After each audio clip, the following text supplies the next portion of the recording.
자, 이번 시간에는 법인 조정에서 세액 계산 및 신고서 작성과 관련되는 부분을 바로 세무사랑2 프로그램을 통해서 정리를 해 드리겠습니다. 자, 법인 조정에서 세액 계산 및 신고서에 보시면 원천 납부세액 명세서라고 하는 부분이 있습니다. 자, 원천 납부세액 명세서는 제가 앞부분에서 전표 입력할 때 선납세금과 관련되는 전표 입력할 때 한번 말씀드렸던 부분이기도 합니다. 자, 원천 납부세액에 대해서 이자에 대한 원천징수세액이 있다라고 하면 원천징수 의무자에 대한 인적 사항과 이자 금액, 법인세 선납 부분에 대해서 정리를 해서 기납부세액으로 반영하는 서식이다라는 부분 자세히 한번 말씀을 드렸고요. 이 자료는 일반 전표에 입력되어 있는 전표를 기준으로 작성하시면 되는데 불러오기를 통해서 작성한다라고 제가 말씀을 드렸습니다. 말씀을 드렸고 원천징수 의무자에 대한 사업자 등록번호가 미리 등록되어 있으면 작성하시기가 굉장히 편리하기 때문에 미리 등록하시고요. 만약에 사업자 등록번호가 없는 경우에는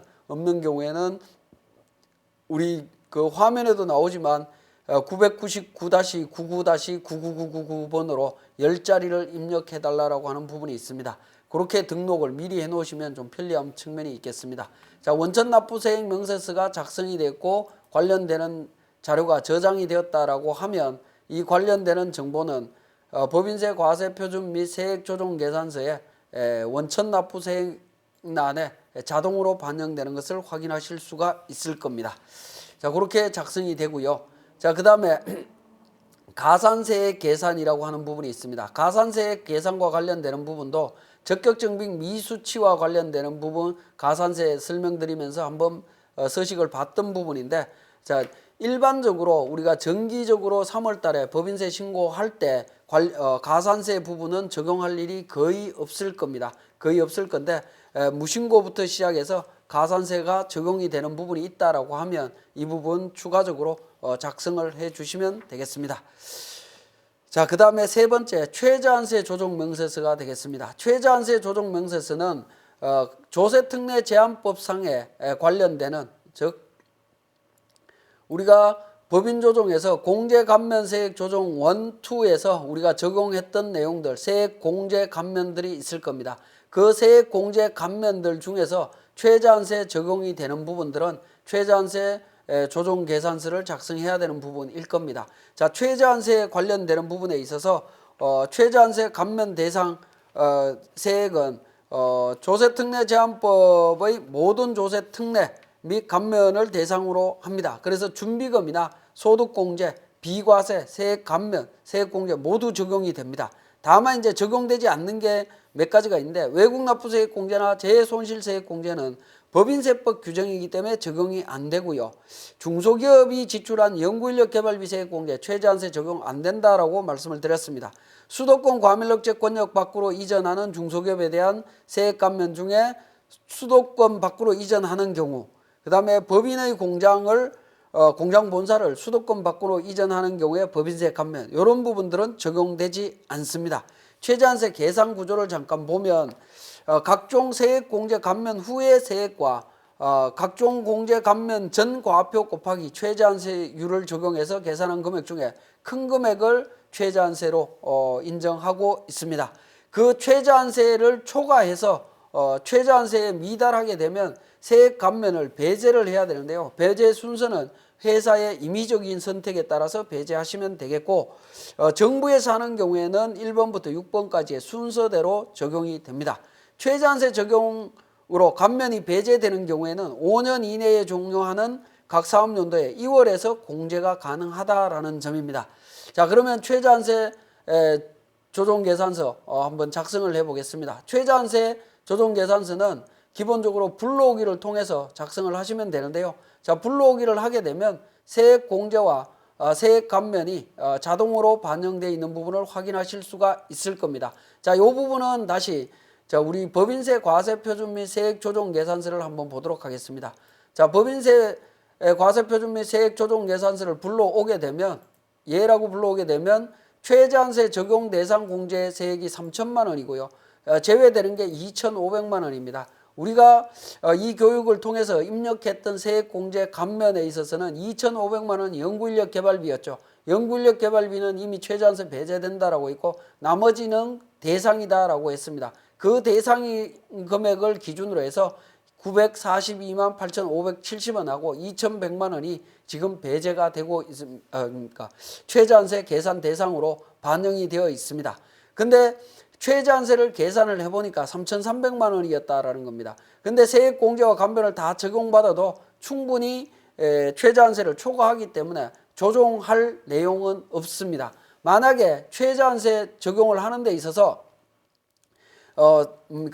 세액공제 금액이 최저한세 적용되는 세액공제 금액이 예를 들어서 3천만 원이다라고 하면 어떻게 될 거냐는 부분입니다. 3천만 원이 아니라 예를 들어서 5천만 원이다.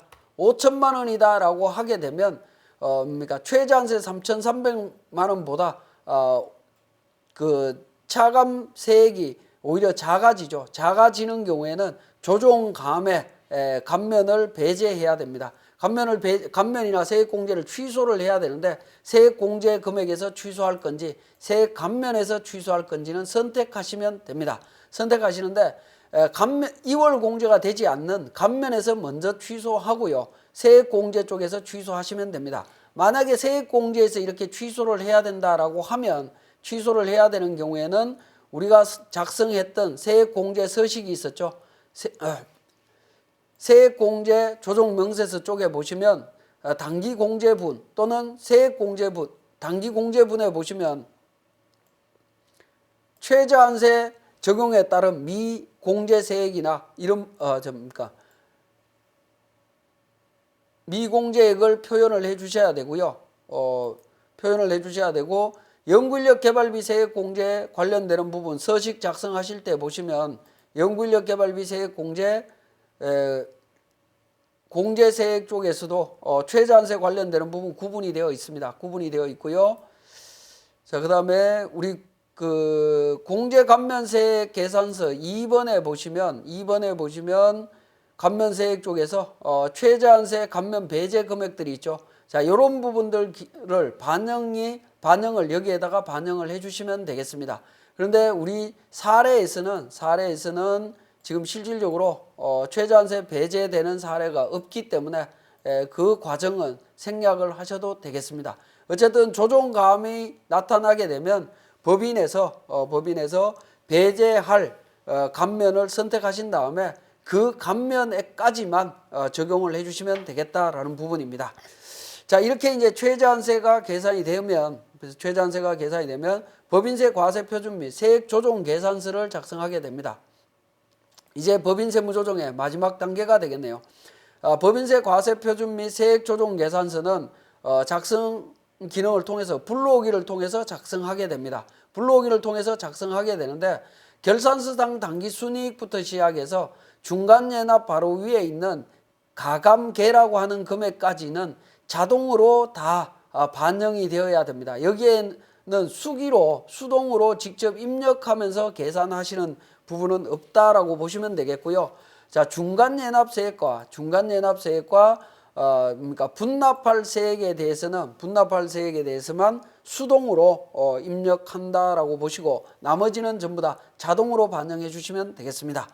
자, 자동으로 반영하는데 여기에 지금 보여지는 서식 중에서 모든 서식은 다 작성을 했습니다만은 2월 결손금에 대한 부분만 지금 작성하는 내용을 제가 말씀을 안 드렸습니다. 2월 결손금과 관련되는 부분은 우리 신고 부속 서류에 자본금과 적립금 조정명세서 갑을표가 있습니다. 자본금과 적립금 조정명세서 갑을표를 작성하게 되는데 을표는 세무조정사항 중에 유보사항을 관리하는 내용이다라고 보시면 되겠습니다. 유보의 기초잔액과 단기의 증가 감소분을 반영해서 기말잔액을 계산해내시면 되는데 단기 증가 감소와 관련되는 부분은 소득금액 조정합계표에 있는 내용이 자동으로 반영이 될 거고요. 기초잔액은 전년도 세무조정명세서를 보시고 확인하셔서 반영을 해주시면 되겠습니다. 그리고 자본금과 적립금 조정명세서 갑표를 작성하시게 되는데 갑표는 자본금에 대한 재무상태표상의 자본금에 대한 내용의 단기 변동 사항을 반영을 해주시면 되겠습니다. 반영해서 정리를 해주시면 되겠고, 기말 잔액은 재무상태표 상에 있는 기말 재무상태표의 잔액과 반드시 일치시켜 주셔야 됩니다. 일치시켜 주셔서 작성을 해 주시고요. 자본금과 적립금 조정 명세서 갑표 하단에 보시면 2월 결손금을 관리하는 서식이 있는데, 2월 결손금 탭을 눌러 보시게 되면 2월 결손금 발생 및 정감 내용이 있습니다. 정감 내용에 대해서 정리를 해 주시면 되는데, 예를 들어서 우리 교재 사례의 부분을 잠깐 보시면 2월 결손금 관련되는 부분이 있습니다. 2007년도에 2월 결손금이 발생된 게 1억 원이 있고, 기중에 공제된 금액은 2천만 원만 있습니다. 기공제된 건 2천만 원이고, 2010년도에 1억 5천 공제됐고 발생이 됐고, 기중에 공제된 게 1억 원이 있습니다. 그러면 잔액이 2007년도 거 8천만 원이 있죠. 8천만 원이 있는데 2007년도 그 발생분은 5년 동안 2월 공제되기 때문에 이 부분은 기간 경과분으로 정리를 해서 당해연도에 공제할 수가 없습니다. 2010년도 발생분은 10년 동안 관리가 되기 때문에 당해연도에 공제할 수가 있죠. 그래서 남아있는 금액, 당해연도 과세표준 금액 범위 내에서 5천만 원 공제할 수 있습니다. 그래서 단기 공제란에다가 입력을 하시고 저장을 해주시면 법인세 과세표준 및 세액조정계산서에 2월 결손금란에 자동으로 반영이 된다라는 겁니다. 만약에 자본금과 적립금 조정명세서에 있는 2월 결손금란에 있는 단기 공제분으로 이렇게 반영을 하지 않고 서식을 작성하시게 되면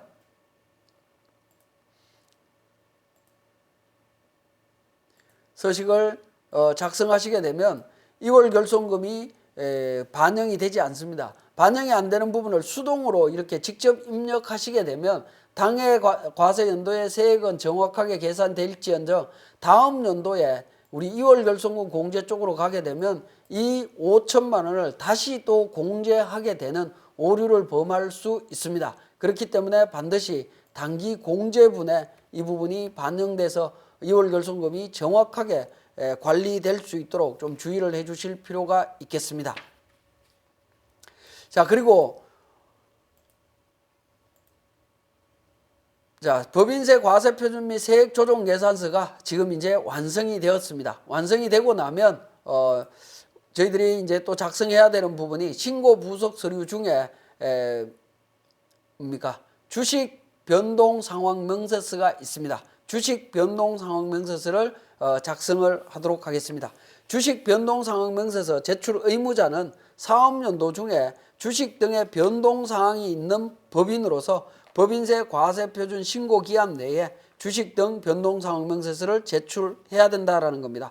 변동 상황의 범위가 각주 104번의 내용이 나와 있습니다. 보시면 매매, 증자, 감자, 상속, 증여, 출자 이런 경우에 전부 다 변동 상황을 신고하도록 되어 있습니다. 이 내용을 제때 신고하지 않으면 가산세가 발생을 합니다.